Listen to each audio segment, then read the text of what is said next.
Senhor Deus, obrigado por mais um momento que o Senhor coloca aqui, Senhor Jesus Cristo, um homem à frente, para me falar de Ti. Sim, um homem pecador, como eu, como qualquer outro. Mas o Senhor tem levantado, Pai querido, pessoas para pregar a Tua palavra, o verdadeiro Evangelho. E aqui, Senhor Jesus, estamos nós, mais uma vez, Pai querido, para cumprir o Teu mandato. Então, Senhor, seja com Teu Filho, que ele venha falar aquilo que o Senhor colocou, Pai querido, no coração dele.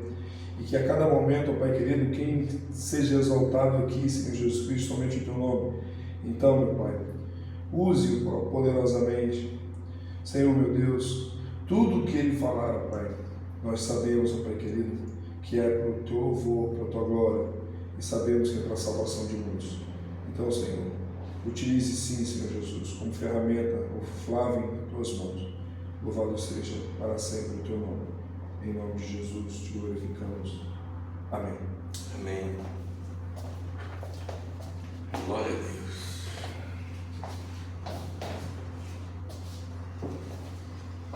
Mais um domingo juntos, para a honra e glória do Senhor. É bom demais um domingo lindo desse, de sol, a gente lembrar daquele que fez o sol, daquele que fez a lua e que fez todas essas coisas maravilhosas que nossos olhos veem dia após dia. Mesmo na imagem daquele dia mais sombrio, ainda tem glória do Senhor. E aqui nós estamos para a glória do Senhor, mais uma vez, porque assim como nós cantamos, a honra, a glória, a força e o poder seja sempre do Senhor Jesus. Amém? Antes de começar, quero fazer uma reflexão aqui, que é uma reflexão importante para os nossos dias. Nós temos visto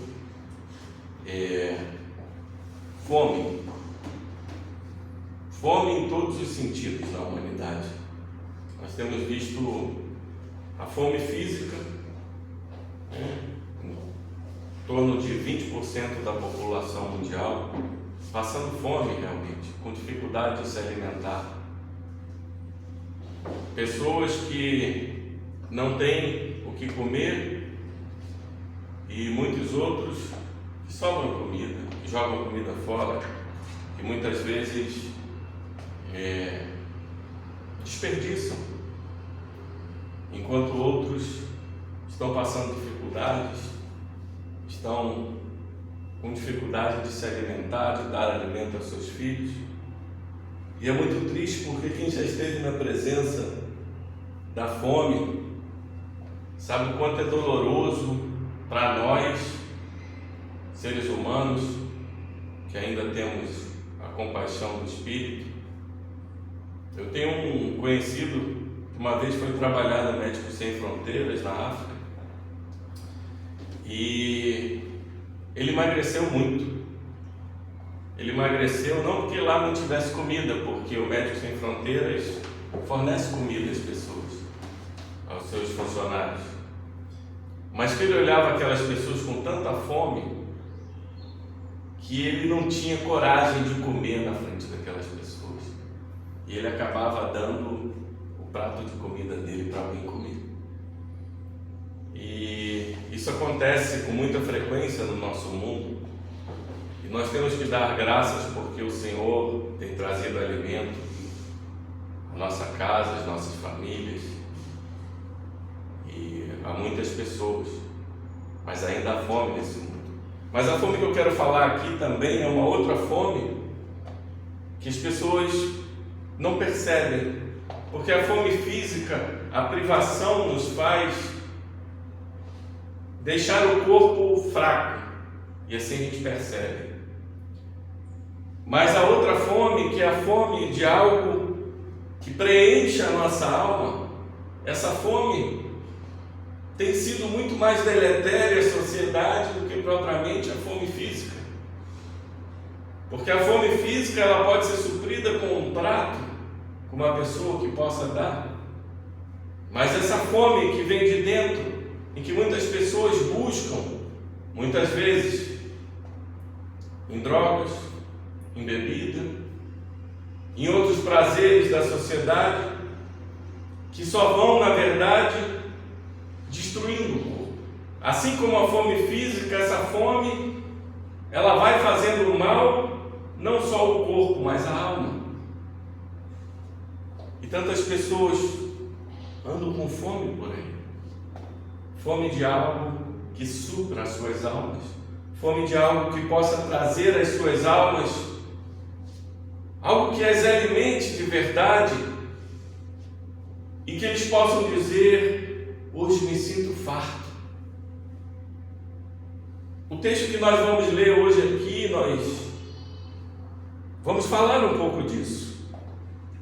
Eu quero ler com vocês o texto que está em Marcos 8, dos versos 1 a 21. Nós vamos fazer uma leitura para que a gente possa ter entendimento dessa introdução. Assim diz a palavra do Senhor: naqueles dias, quando outra vez se reuniu grande multidão, e não tendo eles o que comer, chamou Jesus os discípulos e lhes disse: tenho compaixão desta gente, porque há 3 dias que permanecem comigo e não tenho o que comer. Se eu os despedir para suas casas em jejum, desfalecerão pelo caminho. E alguns deles vieram de longe. Mas os seus discípulos lhe responderam: de onde poderá alguém fartá-los de pão neste deserto? E Jesus lhes perguntou: quantos pães tendes? Responderam eles: 7. Ordenou o povo que se assentasse no chão. E tomando os 7 pães, partiu-os, após ter dado graças dos deuses a seus discípulos, para que estes os distribuíssem, repartindo entre o povo. Tinham também alguns peixinhos, e abençoando-os, mandou que estes igualmente fossem distribuídos. Comeram e se fartaram, e dos pedaços restantes recolheram 7 cestos. Eram cerca de 4.000 homens. Então Jesus os despediu. Logo a seguir, tendo embarcado juntamente com seus discípulos, partiu para as regiões de Dalmanuta. E saindo os fariseus, puseram-se a discutir com ele, e tentando-o, pediram-lhe um sinal do céu. Jesus, porém, arrancou do seu íntimo, do seu espírito, um gemido e disse: por que pede esta geração um sinal? Em verdade vos digo que a esta geração não se lhe dará sinal algum. E deixando-os, tornou a embarcar e foi para o outro lado. Ora, aconteceu que eles se esqueceram de levar pães e no barco não tinham consigo senão um só. Preveniu-os Jesus, dizendo: vede, guardai-vos do fermento dos fariseus e do fermento de Herodes. E eles discorriam entre si: é que não temos pão. Jesus, percebendo, lhes perguntou: por que discorreis sobre não terdes pão? Ainda não considerastes nem compreendestes? Tendes o coração endurecido? Tendo olhos não vedes? E tendo ouvidos não ouvis? Não vos lembrais de quanto partiu os 5 pães para os 5.000? Quantos cestos cheios de pedaços recolhestes? Responderam eles: 12. E de quanto partiu os 7 pães para os 4.000? Quantos cestos cheios de pedaços recolhestes? Responderam: 7. Ao que lhes disse Jesus: não compreendeis ainda? É interessante que esse texto vem naquela sequência, daquela sessão mais longa que a gente tem falado aqui no Evangelho de Marcos, que vai ali de 6:31 até 8:21, em que é aquela sequência de fracasso, fé e fracasso. Fracasso dos discípulos, fé dos gentios, fracasso dos discípulos, fracasso dos fariseus, fé dos gentios e fracasso também dos fariseus. O fracasso e a fé aqui se interpõem nesses textos. E é interessante que aqueles que deveriam ter fé em Jesus não têm, mas aqueles que não deveriam, pois não têm o oráculo, não conhecem a palavra, não conhecem quem é, e não conhecem os profetas, aqueles se aproximam com fé de Jesus. Isso já nos traz o primeiro alerta. que muitas vezes, quando nós andamos na presença de Deus, nós temos que atentar. O apóstolo Paulo vai dizer: aquele que está de pé, atente para não cair, porque muitas vezes o nosso fracasso vem de estar constantemente andando com Deus. Não quero dizer que o andar com Deus vai fazer você fracassar, mas muitas vezes o nosso coração pode se encher de orgulho e a gente acabar esquecendo o quanto é bom compreender e ouvir a voz de Deus. E essas alimentações, tanto a do capítulo 6 quanto a do capítulo 8 aqui, elas têm muitas coisas em comum. Nós vamos ver que Jesus pergunta para eles: quantos pães vocês têm? As duas ocorrem em local deserto. Ambas as histórias ali têm oração e a participação dos discípulos, e o povo come até se fartar. Isso fez que alguns teólogos pensassem que era a mesma história contada de formas diferentes por Marcos.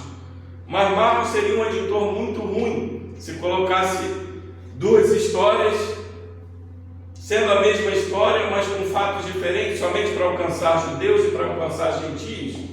Porque vamos lembrar que Marcos escrevia para os crentes ali de Roma, principalmente o povo gentio.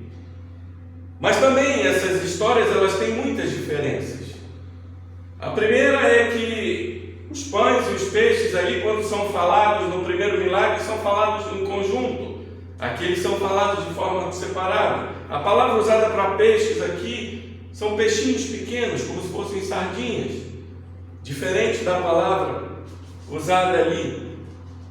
Jesus dá graças nos dois, mas de forma diferente.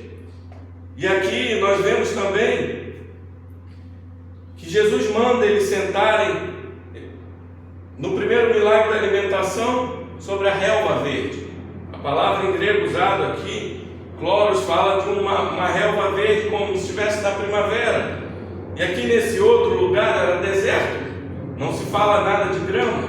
E Jesus pede somente para se sentar. E ali nós vemos que essas diferenças vão separando, mas a maior prova que são duas histórias diferentes é que o próprio Jesus, quando está falando com os discípulos ali, nos versos finais desse texto que a gente leu, ele fala: não lembras do primeiro milagre? Não lembras do segundo? Ele difere os dois. E se o nosso Senhor fala, nós temos que crer que são dois milagres diferentes. O interessante é que Jesus participa de forma diferente desses. Nós vamos lembrar que no primeiro milagre da alimentação, Jesus é interpelado pelos seus discípulos, quando eles falam: Senhor, despede eles, porque não temos comida, já está escurecendo, vai ficar frio, aqui é deserto. E aqui não, aqui Jesus chama a atenção deles. Nós vamos ver que Jesus chama os discípulos e diz: tenho compaixão desta gente, porque há 3 dias que permanecem comigo e não têm o que comer. Naquele primeiro milagre, as pessoas estavam ali a meio-dia, ou um pouco mais, questão de um dia. Aqui essas pessoas estão há 3 dias com Jesus. Olha que interessante. Você consegue imaginar 3 dias esperando Jesus fazer algo? Jesus poderia estar ensinando a eles, mas eu creio que os gentios muitas vezes buscavam ele por milagres, porque a gente vai vendo nas histórias anteriores a cura do surdo e cego, a cura do cego, a cura do mudo, a cura da filha da mulher cirofenícia. Eles pediam milagres. Agora você imagina aquelas pessoas 3 dias, provavelmente com alguns lanchinhos, algumas coisas, e a comida acabando, e o frio, e aquela dificuldade toda, e ali no deserto, mas aquelas pessoas permanecem ali. E a palavra usada no grego aqui é permanecer com um compromisso, permanecer com um objetivo.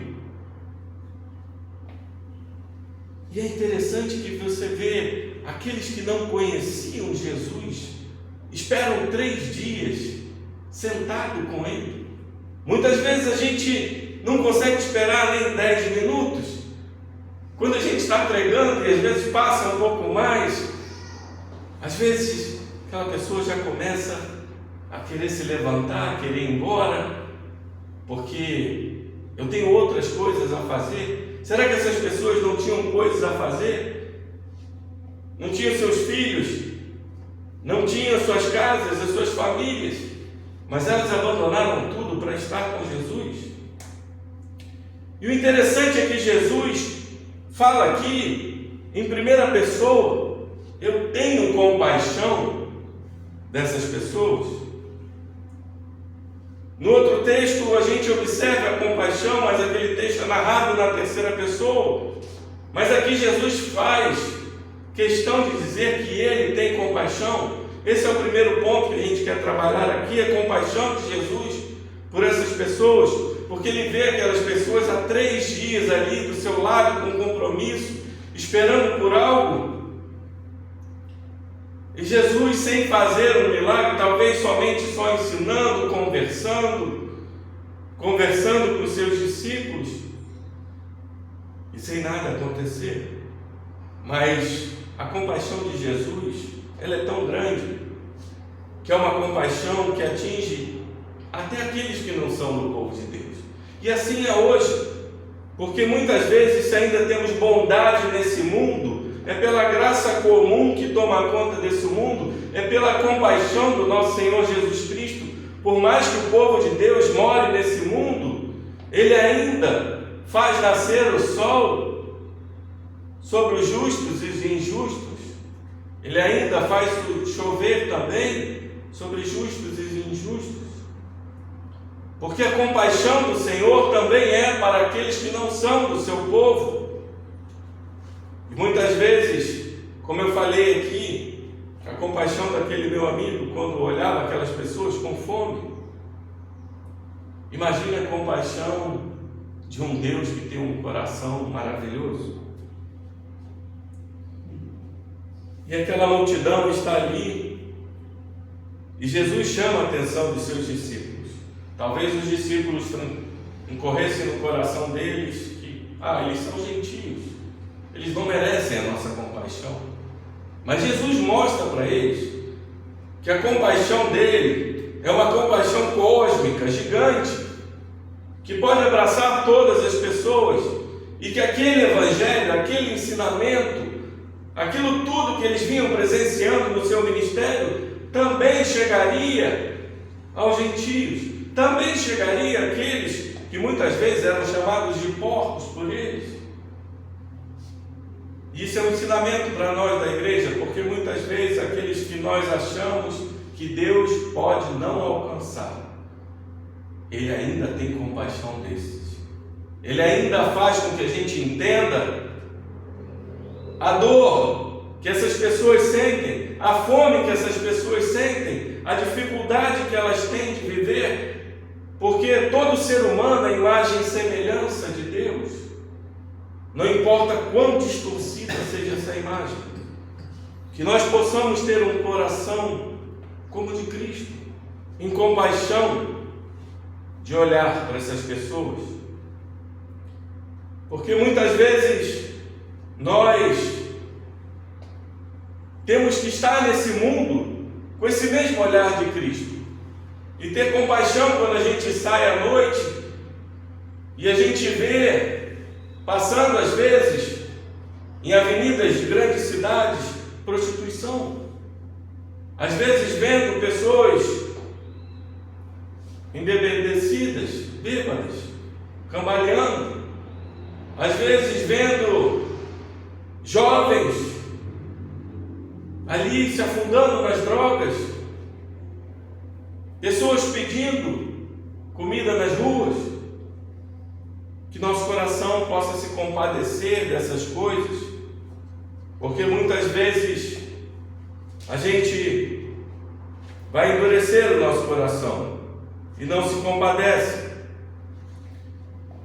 E a Bíblia nos mostra vários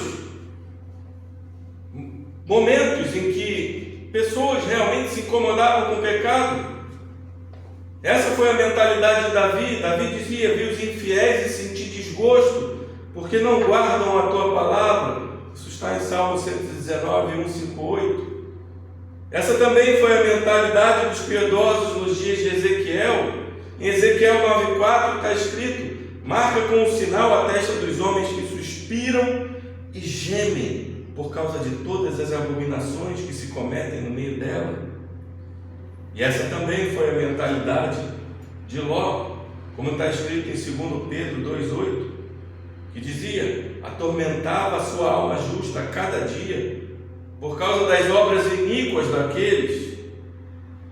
Nós podemos perceber a mentalidade de Cristo em vários homens, e que essa mentalidade entre nos nossos corações no dia de hoje, para que a gente possa, como Jesus, dizer: tem compaixão desta gente. E o interessante é que quando Jesus fala que tem compaixão, aqueles homens começam a pensar: de onde poderá alguém fartá-los de pão nesse deserto? Muitas vezes a gente acha que não vai ser suficiente, que a nossa palavra do Evangelho não vai ser suficiente, que a nossa mão estendida para dar um alimento não vai ser suficiente. Mas eu tenho tão pouco. E é interessante a gente perceber que os discípulos já tinham passado por aquele milagre, e eles voltam a perguntar: quem poderá fartá-los de pão nesse deserto? No outro milagre eles estavam perto de cidades que, apesar de pequenas, poderia ter como comprar, porque um dos discípulos vai dizer: precisaríamos de 200 denários. Mas aqui não, eles estão num lugar bem deserto, que não tem para sair onde se comprar. E é nesses momentos que o poder de Deus se revela. É nesses momentos que muitas vezes a gente não consegue enxergar, porque os nossos olhos estão nos nossos problemas. Assim como os discípulos olharam para os problemas, não olharam para Cristo. Quantas vezes, na nossa pequenez, a gente só consegue olhar para os nossos problemas? A gente não consegue olhar para o poder daquele que caminha conosco. A gente não consegue olhar para o poder daquele. E assim como discípulos que viram tantos milagres acontecer, assim nós vemos tantos milagres acontecerem, tantas coisas que Cristo faz por nós, dia após dia, e nós nos esquecemos, e nós duvidamos, e nós temos dificuldade de lidar, porque os nossos olhos olham para o chão, não olham para o céu. Os nossos olhos olham para as nossas dificuldades, para o nosso coração, mas não olham para o coração, para o poder daquele que está no céu, assentado à direita do Pai, tendo todo o poder, toda a honra, toda a glória. E esses homens, e Jesus ainda com misericórdia olha para eles. Ele deveria falar para eles: vocês não lembram de tantas coisas que eu fiz, de tantos milagres que eu já fiz na frente de vocês e fiz por vocês? Mas ele olha com misericórdia e diz: quantos pães tendes? E eles respondem: 7. E ordenou ao povo que se assentasse no chão. E Jesus pega aqueles pães. E o interessante é que Jesus poderia muito bem não pedir nada. Ele é Deus. Ele poderia pegar, criar do nada, fazer chover do céu, assim como ele fez chover o maná, e os pães começarem a cair. Ele pode criar do nada, assim como ele criou o mundo. Ex nihilo, ele criou o mundo do nada. Ele poderia criar o pão. Mas o nosso Deus é um Deus tão compassivo, e além dele ser um Deus transcendente, ele é um Deus imanente, porque ele faz parte da nossa história. Ele quer participar da nossa história. E Ele agora, Ele cria a partir de algo existente. E o mais legal disso tudo é saber que Ele cria de algo existente que para nós é tão pouco. Muitas vezes a gente olha, Senhor, eu tenho tão pouco, esse mês não vai dar. Senhor, minha saúde é tão frágil, não vai dar. Senhor, assim como Moisés falou, eu não sei falar. E Deus responde a ele: quem foi que criou a boca, os olhos, os ouvidos, a língua? Deus olha para aquele pouco e Ele consegue ver muito, o que nós não vemos. Eu vou recordar um texto com vocês, que está em 2 Reis 4, que diz assim: certa mulher das mulheres dos discípulos dos profetas clamou a Eliseu dizendo: meu marido, teu servo, morreu, e tu sabes que ele temia o Senhor. É chegado o credor para levar os meus 2 filhos para lhe serem escravos. Eliseu lhe perguntou: que te hei de fazer? Dize-me, que é o que tens em casa? Ela respondeu: tua serva não tem nada em casa senão uma botija de azeite. Então disse ele: vai e pede emprestada vasilhas a todos os teus vizinhos, vasilhas vazias, não poucas.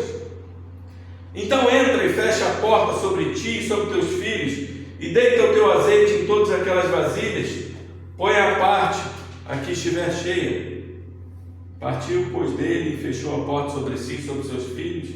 Este lhe chegavam as vasilhas, e elas enchia. Cheia as vasilhas, disse a ela um dos filhos: chega-me aqui mais uma vasilha. Mas ele respondeu: não há mais vasilha nenhuma. E o azeite parou. Então foi ela e fez saber ao homem de Deus. Ele disse: vai, vende o azeite, paga a tua dívida, e teus filhos vivem do resto. Deus transformou aquela mulher que só tinha aquele pouco em muito, em sobrar, e ainda pagar a dívida. E assim, Deus nos dá um recado. Muitas vezes você acha que tem pouco. Muitas vezes você acha que a tua palavra não vai ser suficiente para aquela pessoa. Muitas vezes você acha que a tua mão estendida não vai ser suficiente. Muitas vezes você acha que os recursos para si e para a sua família não serão suficientes. Muitas vezes você acha que o pouco de saúde que você tem não será suficiente para viver. Mas Cristo fala para você que Ele pode fazer do pouco muita coisa, porque Ele é o Deus de todo poder. Ele é o Deus que não vê dificuldade em nada, porque Ele é o Criador de todas as coisas e Ele as governa com majestade. E assim segue o milagre, e Jesus parte o pão. E o milagre vem quando Ele parte o pão. E o interessante é que assim que Ele parte o pão e o milagre acontece, o que isso quer nos dizer? Partir o pão no deserto parece ser até uma contradição, porque pão realmente significa vida, e o deserto é lugar de privação. Então você dar vida no lugar de privação significa que ali tem o poder de Deus, ali tem realmente somente Deus para fazer aquilo. E Jesus parte o pão, dar graças, com aquela bênção que a gente sabe que Ele dava graças ao pão, a bênção judaica: bendito és tu, ó Senhor nosso Deus, Rei do universo, que fizeste com que a terra nos desse pão. E Ele abençoa e o milagre acontece. Mas um outro ponto que eu quero mostrar aqui para vocês é que mesmo que o milagre aconteça, Ele faz os discípulos participarem do milagre.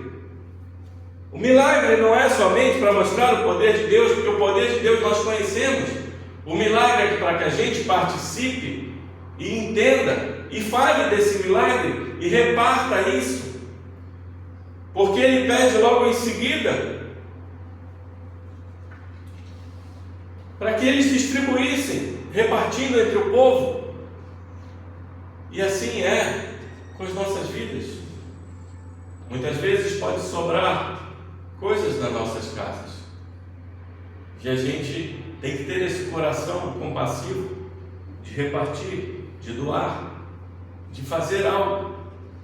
E assim é com o Evangelho, porque a gente recebe o milagre da vida, mas assim que o milagre é feito, a gente tem que repartir, a gente tem que distribuir, a gente tem que ir em direção a essas pessoas, como eu falei aqui, que não só tem fome física, mas tem fome espiritual, tem fome de algo que supra as suas almas. Cristo quer que a gente participe com Ele do milagre. Porque ser cristão não é só receber milagre como muitos querem, ir para a igreja, ou ir em direção ao profeta e receber a sua palavra e receber o seu milagre e ir para casa. Cristo quer que a gente receba o milagre e reparta não só dizendo o que Ele fez, quem é o nosso Deus, como é o seu poder, mas que a gente também reparta isso com aquelas pessoas que necessitam, que sentem fome física e espiritual. E Jesus parte dali. Interessante que Ele despede depois que aquelas pessoas estão fartas, porque estar na presença de Jesus farta não só a nossa privação física, mas como a nossa privação espiritual. E assim que aquelas pessoas estão fartas e provavelmente começam a se deslocar para as suas casas, não só fartas de alimento, mas fartas de palavra, fartas daquele milagre, Jesus entra no barco com os seus discípulos. E ele, assim que ele entra no barco, ele vai para as regiões de Dalmanuta. Dalmanuta, provavelmente um vilarejo que ficava perto de Magadã, ali no penhasco de Arbel, na margem leste do lago. E assim que Jesus desce, os fariseus se põem a discutir com ele. E aqui discutir no sentido realmente de colocar Jesus à prova. Era normal entre os fariseus que eles pudessem fazer algo para provar se aquele profeta vinha de Deus. Um milagre por si só, ele na verdade não provava que aquele homem vinha de Deus, porque muitos magos faziam. Mas se aquele homem tinha a palavra em seu coração, pregava de forma correta, tinha os ensinamentos de Deus no seu coração e fazia um milagre, aquilo era um respaldo realmente. Isso está em Deuteronômio 18, que afirma: se um profeta começa a profetizar, ouçam. Se apresentar um sinal, fizeram um milagre, mas se ele não os fizer, não ouça esse profeta. Era normal pedir um sinal. E logo em seguida, em Marcos 13, os próprios discípulos pedem um sinal a Jesus de que aqueles tempos de angústia, de fim dos tempos chegariam. E Jesus vai dizer para eles, Jesus responde ao sinal que eles pediram. Mas aqui o que eles estavam pedindo não era um milagre, porque os fariseus já tinham visto vários milagres. Aqui eles estavam pedindo um sinal do céu, de que Jesus realmente era um profeta vindo da parte de Deus, talvez como aquele dedo que escreveu a Belsazar na parede. talvez como o fogo do céu que desceu de Elias, em 1 Reis 18. Mas Jesus arranca do íntimo do seu espírito um gemido. Essa frase aqui é muito forte, porque quando homens e mulheres duvidam do poder de Deus, duvidam de quem Ele é, duvidam do que realmente Jesus Cristo pode fazer, a dor que Jesus sente vem do seu íntimo. Ele arranca um gemido do seu íntimo, do seu espírito, e geme. E assim é conosco. Quantas vezes a gente duvida do poder de Deus? Toda vez que a gente duvida do que Ele pode fazer com as nossas vidas, toda vez que a gente duvida de algo que Ele possa fazer por nós, Ele geme do seu espírito, assim como Ele deve gemer aí fora, com pessoas que duvidam da sua palavra, com pessoas que zombam. Há muita dor no coração dele de ver pessoas perdidas indo para o inferno, e essa dor comove o coração dele de uma forma que ele arranca do seu íntimo um gemido. E da mesma forma que ele falou, quando aqueles homens disseram que Jesus servia ao maioral dos demônios, aqui ele fala: em verdade vos digo que esta geração não se lhe dará sinal algum. O coração daqueles homens ainda estava tão endurecido para a verdade, para enxergar Deus nele, que Jesus já tinha dado todas as credenciais, a palavra correta, as explicações, os ensinamentos, os milagres. Ele fez cegos, surdos, mudos. Ele ressuscitou pessoas. O que mais precisaria? O que mais precisa para essas pessoas aí fora crerem que Jesus é Deus? O que mais precisa para que essas pessoas creem que o poder de Deus ainda está nesse mundo? Tantos milagres que acontecem aos olhos das pessoas, a verdade da palavra de Deus que se concretiza dia após dia. Mas Jesus se entristece, arranca um gemido do espírito e deixa eles. A maior tristeza que nós podemos ver como cristão é quando o Cristo realmente vê aquele coração tão endurecido que Ele deixa. E Ele deixa eles, isso é um ensinamento para nós, que muitas vezes nós não devemos discutir com pessoas que diante de todas as coisas, que diante de todos os milagres, que diante de todos os ensinamentos, que diante de todas as frases de verdade que nós arrancamos das Escrituras dos nossos corações para falar para essas pessoas, elas ainda assim não querem e zombam da verdade. Para essas pessoas, nós devemos deixá-los e não dar pérolas mais aos porcos, porque Jesus deixa entristecido, provavelmente bate a poeira dos seus pés e sai, e eles embarcam novamente e vão para o outro lado. E o interessante é que no barco aqueles homens começam a pensar, porque Jesus já fala para eles: vede, guardai-vos do fermento dos fariseus e do fermento de Herodes. E na cabeça deles eles falam assim, eles devem estar falando do pão. Era costume dos discípulos de um grande mestre levar a provisão para o grande mestre, para eles. E eles ali não tinham nada, senão um só. E eles achavam que Jesus estava falando disso. E aqueles homens, talvez você pegue e fale assim, mas eles não viram o milagre dos pães, eles não viram tantas coisas.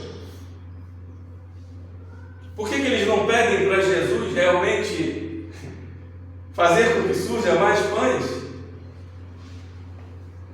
Mas eles estavam tão focados ali no seu costume. Assim é com as nossas vidas. A gente está tão focado nas nossas vidas, nos nossos costumes, no nosso dia a dia, na nossa rotina, que a gente esquece quem está conosco no barco, que a gente esquece que aquele que realiza milagres dias após dias nas nossas vidas, que dá provisão dia após dia para nós, e a gente continua olhando para os nossos problemas. Mas Jesus está falando de fermento. Fermento na Bíblia, na maioria das vezes, tem uma conotação negativa, a não ser em Mateus 13:33, que fermento representa o reino, o crescimento do reino. A maioria vai falar de fermento como algo maligno. Paulo vai falar do fermento como um pecado daquele homem dentro da igreja, 1 Coríntios 5. E nós vamos ver outras passagens que também falam de fermento. E nós vamos lembrar da Páscoa, que Jesus fala que era para comer pães sem fermento. E o costume daquele povo era varrer todo o pó para que não caísse nem fermento no chão, e para que a casa na Páscoa ficasse limpa de todo o pecado. E essa era a mente realmente. E Jesus está falando aqui do fermento. E Mateus vai dizer que é do seu ensinamento. E Marcos aqui vai dizer realmente como se fosse da conduta daqueles homens. O interessante é que você deve pensar de fermento, não é que não é só algo maligno, é que o fermento, como a gente leu aqui, Gálatas 5, 8, 9, um pouquinho de fermento leveda toda a massa. O fermento, ele se espalha.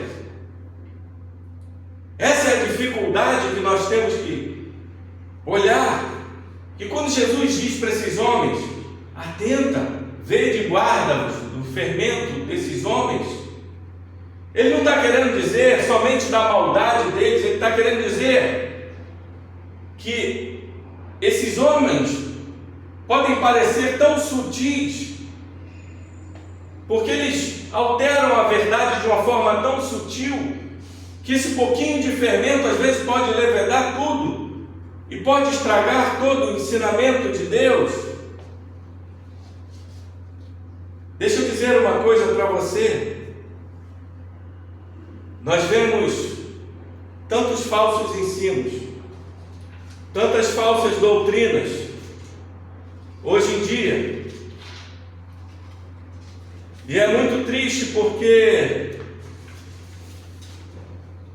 esses falsos ensinos, se eles viessem de uma forma muito agressiva, a gente perceberia logo, e a gente dizia, não, isso aqui é falso.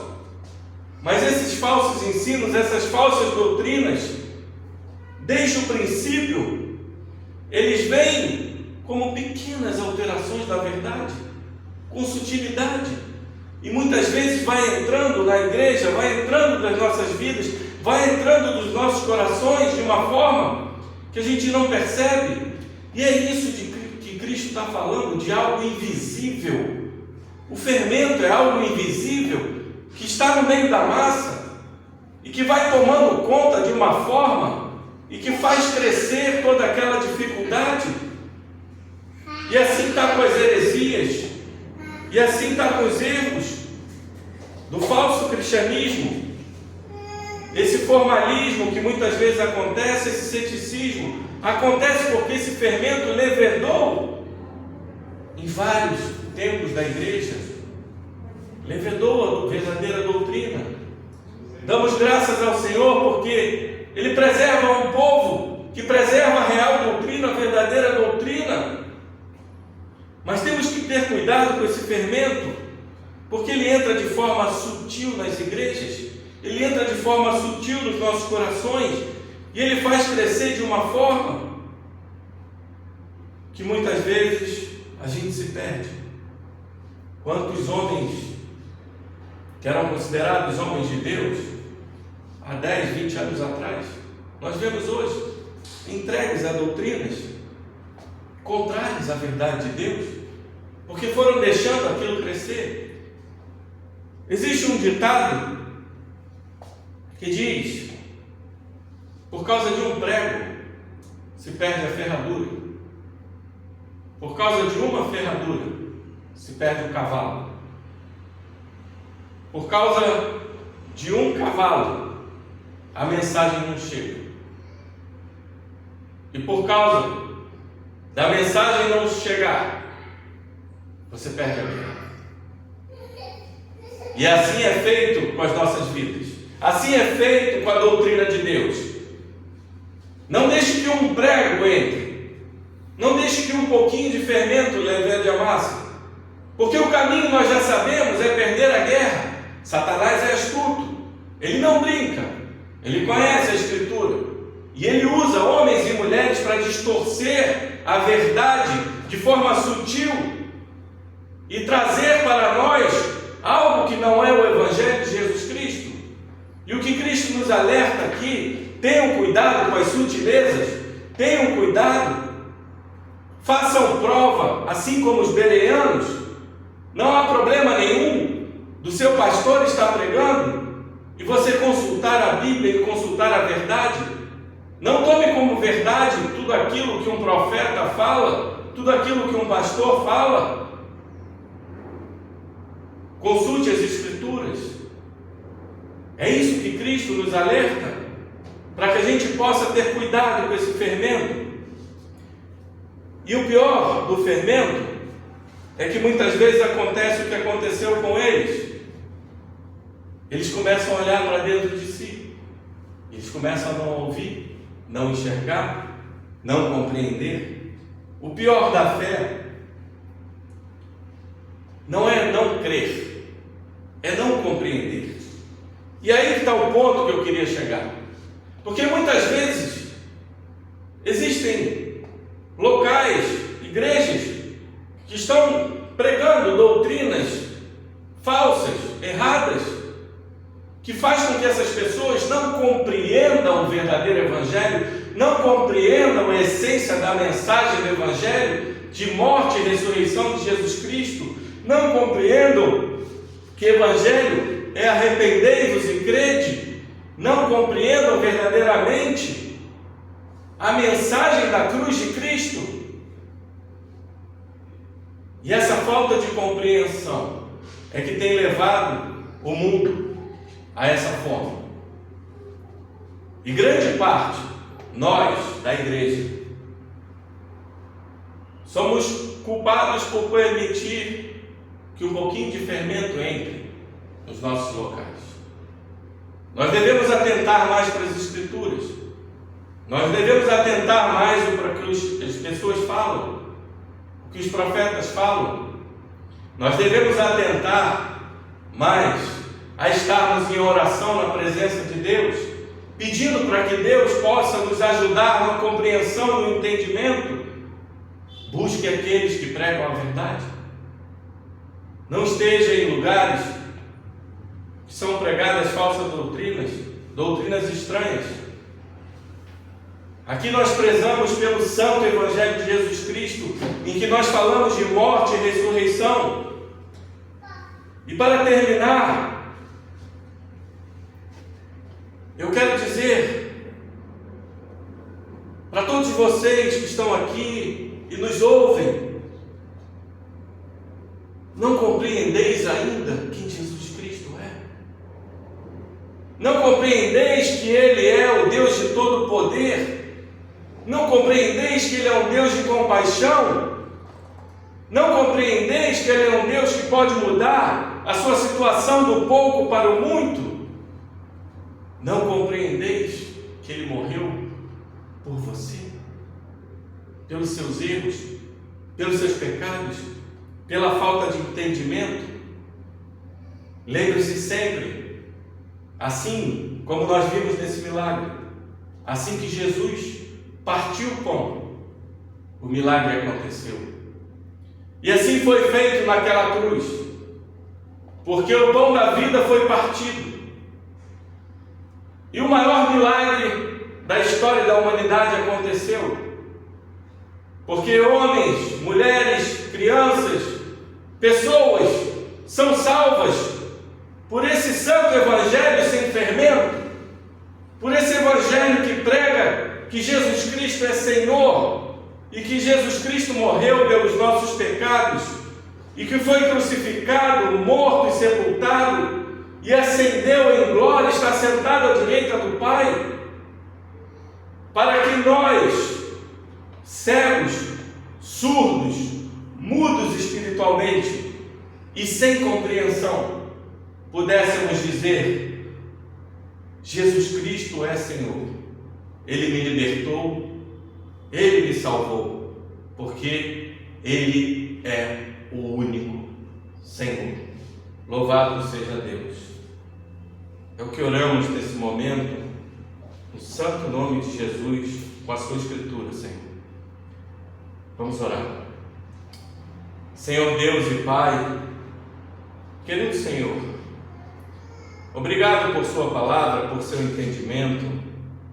Obrigado, Espírito Santo, por estar no meio de nós, revelando a tua santa vontade, o teu querer. Diante de pecadores e com o pecador pregando, o Senhor ainda faz milagres. O Senhor ainda revela aos nossos corações a mensagem sem fermento, a mensagem do Santo Evangelho, a mensagem do Deus que tem compaixão de pessoas que muitas vezes renegam a sua verdade. Tu és um Deus de poder que pode transformar o pouco em muito. E assim tem sido com o seu Santo Evangelho. Tu pegas servos e servas em todo o mundo, e com pouco que tem, eles conseguem fazer milagres. Milagres de vida, de transformar um morto em um vivo, de homens pecadores em homens que estão sendo santificados, de mulheres pecadoras que estão sendo santificadas. Preserva-nos, Senhor, do fermento dos fariseus, de Herodes e de todos aqueles que com sutileza alteram a sua verdade, imbuídos por Satanás. Senhor, nos protege disso, protege a tua santa igreja, e que a tua santa verdade seja proclamada na boca de homens e mulheres fiéis pelos quatro cantos do mundo, para a honra e glória do teu santo nome. É o que te pedimos e oramos nesse momento, em nome de Jesus. Amém.